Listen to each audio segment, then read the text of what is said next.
उत्पत्ति अध्याय 12 वचन 2 और 3। और मैं तुझसे एक बड़ी जाति बनाऊंगा और तुझे आशीष दूंगा और तेरा नाम महान करूंगा और तू आशीष का मूल होगा। जो तुझे आशीर्वाद दे उन्हें मैं आशीष दूंगा और जो तुझे कोसे उसे मैं शाप दूंगा और भूमंडल के सारे कुल तेरे द्वारा आशीष पाएंगे। गिनती अध्याय 6 वचन 24, 25 और 26। यहोवा तुझे आशीष दे और तेरी रक्षा करे। यहोवा तुझ पर अपने मुख का प्रकाश चमकाए और तुझ पर अनुग्रह करे। यहोवा अपना मुख तेरी ओर करे और तुझे शांति दे।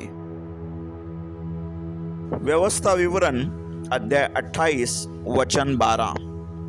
यहोवा तेरे लिए अपने आकाश रूपी उत्तम भंडार को खोलकर तेरी भूमि पर समय पर मेह बरसाया करेगा और तेरे सारे कामों पर आशीष देगा।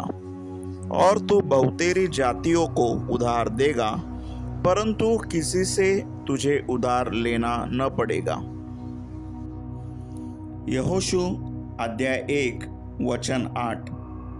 व्यवस्था की यह पुस्तक तेरे चित्त से कभी न उतरने पाए, इसी में दिन रात ध्यान दिए रहना, इसलिए कि जो कुछ उसमें लिखा है उसके अनुसार करने की तू चौकसी करे, क्योंकि ऐसा ही करने से तेरे सब काम सफल होंगे और तू प्रभावशाली होगा।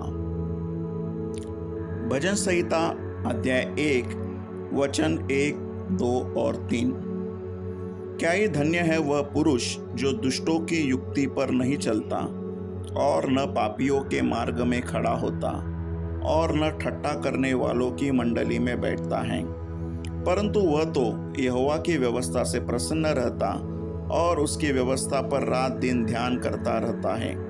वह उस वृक्ष के समान है जो बहती नालियों के किनारे लगाया गया है और अपनी ऋतु में फलता है और जिसके पत्ते कभी मुरझाते नहीं। इसीलिए जो कुछ वह पुरुष करे वह सफल होता है।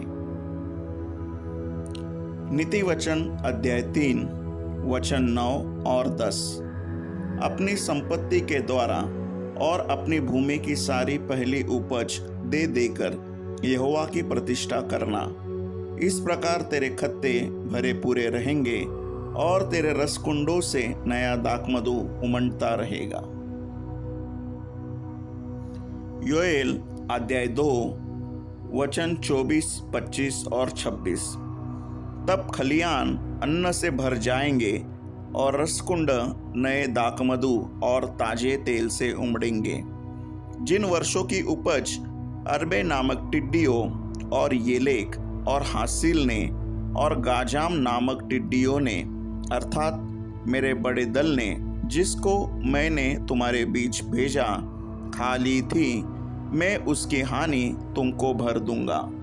तुम पेट भर कर खाओगे और तृप्त होंगे और अपने परमेश्वर यहोवा के नाम की स्तुति करोगे, जिसने तुम्हारे लिए आश्चर्य के काम किए हैं। मेरी प्रजा की आशा फिर कभी न टूटेगी। इफिसियों अध्याय 1 वचन 3। हमारे प्रभु यीशु मसीह के परमेश्वर और पिता का धन्यवाद हो कि उसने हमें मसीह में स्वर्गीय स्थानों में सब प्रकार की आत्मिक आशीष दी है। आमीन।